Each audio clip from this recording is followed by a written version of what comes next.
అందరూ నమస్కారం. నేను మీ కొమర్రాజు భరద్వాజ్ శర్మ. మనం ఈరోజు బుధుడు, తెలుగులో అంటారు, సంస్కృతంలో బుధుడే అంటారు, ఇంగ్లీష్లో మెర్క్యూరీ అంటారు.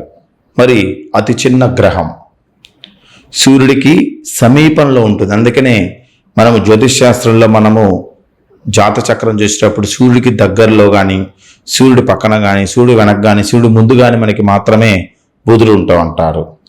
సూర్యుడికి సమీపంలో ఉంటుంది కాబట్టి ఇది అత్యంత వేడికైనటువంటి రెండవ గ్రహం.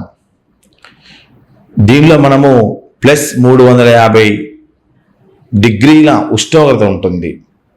+350 డిగ్రీ ఉష్ణోగ్రత ఉంటూ ఉంటుంది. దీనిపైన అసలు వాతావరణం అనేది లేదు. దీనికి ఉపగ్రహాలు కూడా లేవు. బుధగ్రహాన్ని యూరప్ ఖండంలో అపోలో అంటారు. అందుకని మన అపోలో హాస్పిటల్స్ ఏర్పాటు చేశారు. దాన్ని మనము అపోలో అంటారు. అపోలో అంటే బుధుడే అనమాట. బుధగ్రహాన్ని యూరప్ ఖండంలో అపోలో అంటారు. దీని భ్రమణ కాలము 58 రోజులు, పరిభ్రమణ కాలం 88 రోజులు. అతి తక్కువ కాలం, అతి తక్కువ పరిభ్రమణ కాల గ్రహము బుధుడు అనమాట.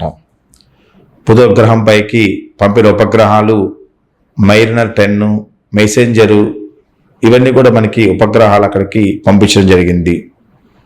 భూమికి సూర్యుడికి మధ్యలో బుధుడు వచ్చినప్పుడు నల్లటి మచ్చలాగా మనకి కనిపిస్తూ ఉంటుంది. దీన్ని మనము ట్రాన్సిట్ అంటారు. ఇది మనకి బుధగ్రహం గురించి. తదుపరి మనము బృహస్పతి, గురుడు గురించి తెలుసుకుందాం. ఇప్పుడే గురుడు, బృహస్పతి, జూపిటర్. మరి తెలుగులో మనము గురుడు అంటారు, సంస్కృతంలో బృహస్పతి అంటారు, తర్వాత జూపిటర్ అంటారు. బృహస్పతి అంటే మీకు ఇప్పటికీ చెప్తున్నాను, వినండి. జ్యోతిష్యం వేరు, జాతకం వేరు. జాతకంలో బృహస్పతి దేవుడిగా పూజిస్తూ ఉంటారు. అదేవిధంగా ఖగోళ శాస్త్రం బృహస్పతిని జూపిటర్గా తీసుకుంటూ ఉంటారు. భూమి కంటే 11 రెట్లు అతి పెద్దమైనటువంటి గ్రహం. భూమి కంటే 11 రెట్లు. భూమి మనకి చాలా పెద్దది. దాని మీద 11 రెట్లు అతి పెద్ద గ్రహం మనకి బృహస్పతి, గురుడు. కాబట్టి దీన్ని మనము అతి ముఖ్యమైనటువంటి దేవతగా మనం పూజిస్తూ ఉన్నాం. దీని బరువు భూమి కంటే 300 రెట్లు ఎక్కువగా ఉంటుంది. భూమి అతి బరువైనటువంటి ఇది. ఇక బృహస్పతి తిరిగే కక్షలు తిరక్కోకుండా వచ్చి భూమి మీద పడితే భూమి అసలుకి ఉండదండి. ఎందుకంటే 11 రెట్లు పెద్దదన్నమాట.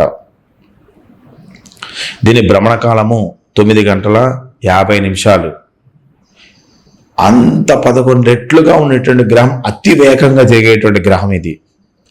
దీని పరిభ్రమణ కాలం 12 ఏళ్ళు. అందుకనే మనము ఒక్కొక్క రాశిచక్రం నుంచి ప్రయాణం చేస్తున్నప్పుడు మనం ఒక పుష్కరం చేసుకుంటూ ఉన్నాం. మొన్నే సరస్వతి పుష్కరాలు అయిపోయినాయి.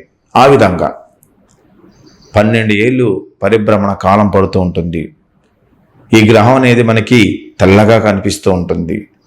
దీన్ని సుపీరియర్ ప్లానెట్ అంట. సుపీరియర్, అన్ని గ్రహాలకి ఇది సుపీరియర్ అనమాట. సుపీరియర్ ప్లానెట్ అంటారు. ఈ గ్రహం పైన హైడ్రోజన్, హీలియం వాయువులు ఎక్కువగా ఉంటాయి. దీనికి గల మొత్తం ఉపగ్రహాలు 65 ఉపగ్రహాలు ఉన్నాయి దీనికి. ఎందుకంటే 11 రెట్లు భూమి కన్నా పెద్దది కాబట్టి 65 ఉపగ్రహాలు దీనికి ఉన్నాయి. వీటిలో అతిపెద్దది గన్మెడ్. అందుకని మనకు అక్కడక్కడ మనకి గన్మెడ్ సంబంధించినటువంటి రోడ్స్ వినిపిస్తూ ఉంటాయి. ఇవేంటంటే ఉపగ్రహాల పేర్లు పెట్టుకున్నారు ఇంగ్లీష్ వాళ్ళు. గన్మెడ్ ఇది సౌర కుటుంబంలో అతిపెద్ద ఉపగ్రహం. ఇతర ఉపగ్రహాలు మనకి ఈ బృహస్పతి సంబంధించింది యూరోపా, కాలిస్ట్రా, ఐఓ, హిమాలయడా మొదలైనవి అన్నమాట. ఈ విధంగా చాలా ఉంటాయి. మీరు యూట్యూబ్లో సెర్చ్ చేయండి, వస్తాయి. అత్యధికంగా ద్రవ్యరాశి కలిగినటువంటి ఉపగ్రహం ఐఓ. ఈ గ్రహం పైకి వాయేజర్, గెలీలియా అనే ఉపగ్రహాలను మనకి ప్రయోగించారు 94 జూలైలో. అప్పుడే మనకి షూమేకర్ లెవీ 9 అనే తోకచుక్కని ఈ గ్రహం ఢీకొట్టింది. 94 జూలైలో షూమేకర్ లెవీ అనేటువంటి 9 అనే ఒక తోకచుక్క ఈ గ్రహం ఢీకొట్టింది. అప్పుడు భారీ విస్ఫోటనం సంభవించింది. మీరు ఒకసారి గూగుల్లోకి వెళ్ళి దాని గురించి వివరంగా చూడండి. ఇది బృహస్పతి గురించి. మనము బుధుడు గురించి, గురుడు గురించి, 2 గ్రహాల గురించి తెలుసుకున్నాం. తర్వాత గ్రహము శుక్రుడు, వీనస్. మరి శుక్రగ్రహం గురించి వివరంగా తెలుసుకుందాం. ముఖ్యంగా ఈ గ్రహాల గురించి ఎందుకు తెలుసుకున్నామంటే మనకి జ్యోతిష్యం వచ్చినట్టయితే మనకి జాతకం వస్తుంది. జ్యోతిష్యం మీద బేస్ అయ్యి జాతకం నడుస్తుంది. గ్రహాలు ట్రాన్సిట్ నడిచే భ్రమణ కాలాన్ని మనకి తెలుసుకోవాలి కాబట్టి మనం ఫస్ట్ నుంచి వస్తున్నాం కాబట్టి వివరంగా మీకు గ్రహాల గురించి తెలియజేయడం జరుగుతూ ఉంటుంది. అందరూ వీడియో లైక్ చేయండి, షేర్ చేయండి, సబ్స్క్రైబ్, మీ కామెంట్ మాత్రం ఖచ్చితంగా తెలియజేయండి దయచేసి. మీ భరద్వాజ్.